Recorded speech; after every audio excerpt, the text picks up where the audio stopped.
எல்லாருக்கும் நமஸ்காரம். இன்னைக்கு நம்ம தசகம் 4ல 3வது ஸ்லோகம் பார்க்க போறோம். பக்தி யோகத்தோட அங்கங்கள் ஒன்னொன்னா பட்டத்ரி சொல்லின்னு வந்துட்டு இருக்கார். முதல் ஸ்லோகத்துல அவர் என்ன சொன்னார், யமம் நியமம் இத பத்தி எல்லாம் சொன்னார். ஆசனம், யமம் நியமம் ஆசனம் 3 அங்கங்களை முதல் ஸ்லோகத்துல சொன்னார். இதுல பிராணாயாமம் அண்ட் பிரத்யாகாரம் அதை பத்தி சொல்ல போறார். அதாவது நம்மளோட அந்த பிறவி பெருங்கடல் இருக்கு இல்லையா, அதை கடக்கிறதுக்கு நம்மளுக்கு எது உபயோகப்படுற, எது நம்மள அதுல இருந்து கடக்க வைக்கிறது அப்படின்னாக்க பிரணவம். அதாவது பிரணவம்ங்கிறது என்னது, ஓம்காரம். அதுதான் அது நம்மள ஹெல்ப் பண்றதுனாலதான் நான் அததான் அந்த அந்த ஓம்காரத்தை தான் இங்க தாரம் அப்படின்னு சொல்றா.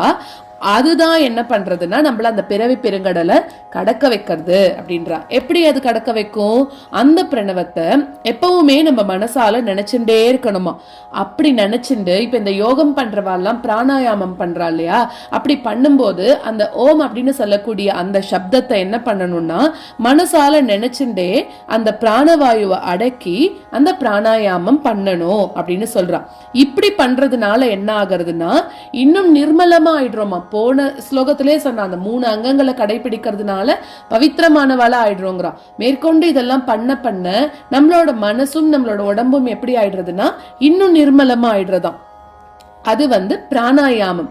அதுக்கு அடுத்த ஸ்டெப் என்னதுன்னா பிரத்யாகாரம் அப்படின்னு சொல்றான். பிரத்யாகாரம் அப்படிங்கிறது என்னன்னா புலன்களை அடக்கிறது, நம்மளோட இந்திரியங்களை அதோட வழியில போக விடாம கட்டுப்படுத்துறது. அதுக்கு பேருதான் பிரத்யாகாரம். அதாவது என்னது, தேவையில்லாத விஷயங்கள்ல நம்மளோட இந்திரியங்களை செலுத்த விடுறது. அதாவது புலன்கள் அடக்கம் இல்லாம எதை பார்த்தாலும், கண்ணு அதை பார்த்தா ஆசைப்படுறது, கை அதை போய் தொடணும்னு ஆசைப்படுறது, இந்த மாதிரி எல்லாம் நம்மளோட புலன்களை அடக்கிறது அப்படிங்கிறான்.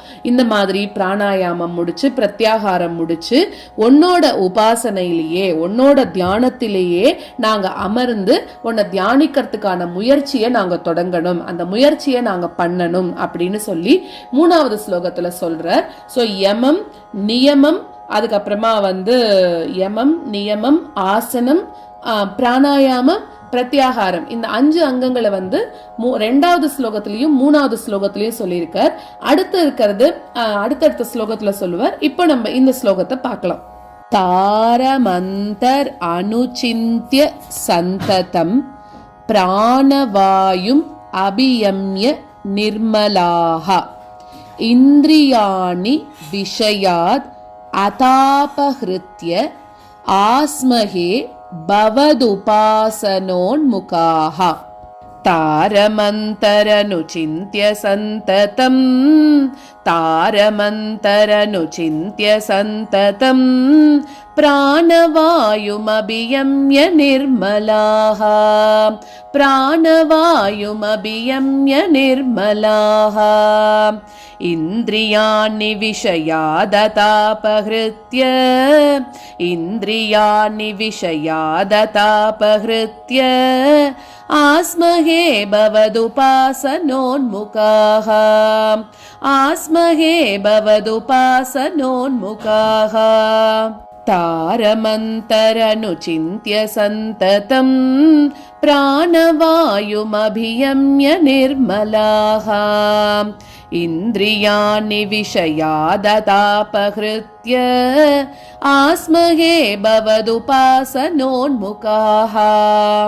தாரமந்தரனுசிந்த்ய சந்ததம் பிராணவாயுமபியம்ய நிர்மலாஹ இந்திரியாணி விஷயாததாபஹ்ருத்ய ஆஸ்மஹே பவதுபாசனோன்முகாஹ.